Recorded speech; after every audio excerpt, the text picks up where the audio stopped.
Bismillahirrahmanirrahim. Assalamualaikum warahmatullahi wabarakatuh. Teman-teman semua, video ini tidak dibuat untuk menghina, tidak untuk menertawakan, dan tidak untuk membuka aib orang yang sudah wafat. Karena orang yang sudah di alam kubur, itu urusannya bukan lagi dengan kita, tetapi urusannya sekarang langsung dengan Allah Subhanahu wa Ta'ala. Tapi ada sebuah peristiwa yang begitu mengguncang hati teman-teman, sehingga sulit bagi kita untuk tidak mengambil pelajaran dari peristiwa tersebut. Kemarin kita telah mendapatkan kabar tentang wafatnya Sayyid Mudaqori atau Tengku Mudaqori, seorang sosok yang dikenal aktif berdakwah, dikenal vokal, dikenal sering membahas isu-isu nasab dan keagamaan. Bahkan saya pribadi kenal dengan beliau, tak maksudnya saya tahu beliau itu karena adanya perdebatan masalah nasab ini. Dan beliau memang sering sekali membahas tentang nasab, khususnya dalam pembatalan nasab.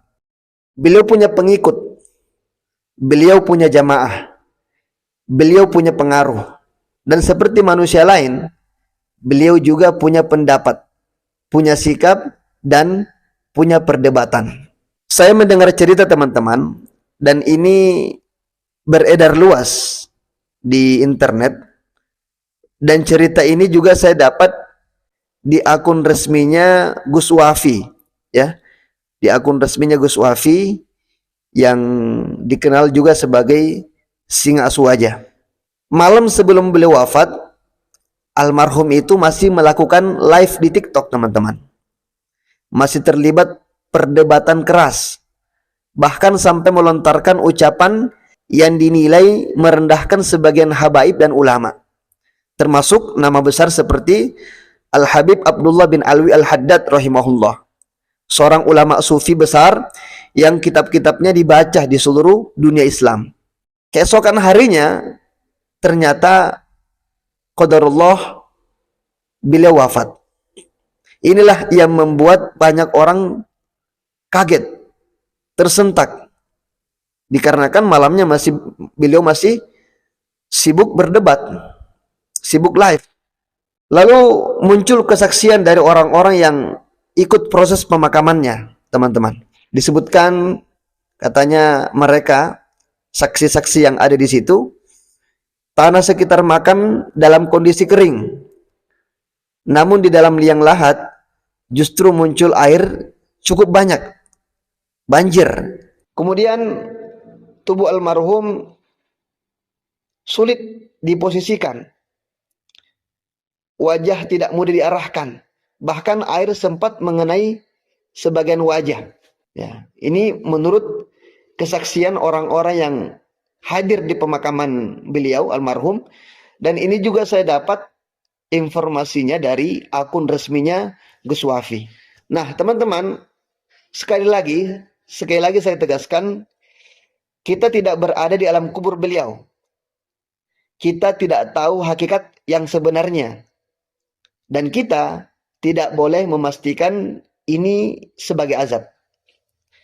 Karena perkara kubur adalah perkara gaib, teman-teman. Tapi peristiwa seperti ini membuat hati manusia itu takut. Dan rasa takut itu yang kadang justru menjadi rahmat, karena membuat kita semua sadar. Nah teman-teman, Islam melarang kita ini mencela orang yang sudah meninggal. Rasulullah SAW bersabda, jangan kalian mencela orang yang telah meninggal, karena mereka telah sampai pada apa yang mereka kerjakan. Maka kita tidak boleh menghina beliau. Kita tidak menyebut beliau ahli neraka. Kita tidak memastikan itu adalah hukuman Allah. Bisa jadi Allah ampuni beliau, bisa jadi Allah memuliakan beliau, bisa jadi itu hanya ujian bagi yang melihatnya. Wallahu a'lam, kita nggak tahu. Tapi ada satu hal yang sangat jelas dalam agama, teman-teman. yaitu tentang bahayanya lisan. Dan Rasulullah sering sekali mengingatkan tentang bahayanya lisan, teman-teman.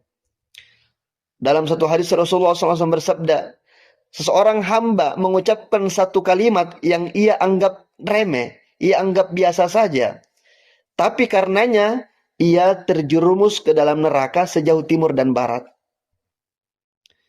Menghina ulama, menghina para habaib, menghina orang-orang soleh, itu bukan perkara kecil, teman-teman. Meremehkan orang soleh bukan perkara ringan. Dan ini saya sampaikan bukan karena fanatik golongan, bukan karena membela kelompok tertentu, tidak. Tapi karena ulama adalah pewaris Nabi. Apalagi ulama itu adalah cucunya Rasulullah SAW. Imam Al-Haddad yang namanya disebut-sebut dalam peristiwa ini bukan orang biasa. Beliau ulama yang menghidupkan malam dengan ibadah. Menulis kitab-kitab yang melembutkan hati jutaan orang. Kalau lisan kita ringan meremehkan orang seperti ini, maka kita sedang bermain dengan perkara besar di sisi Allah Subhanahu wa taala. Teman-teman semua, kematian Tengku Mudokori ini mengingatkan kita bahwasanya kematian datang saat kita masih sibuk berdebat, bukan saat kita sudah siap.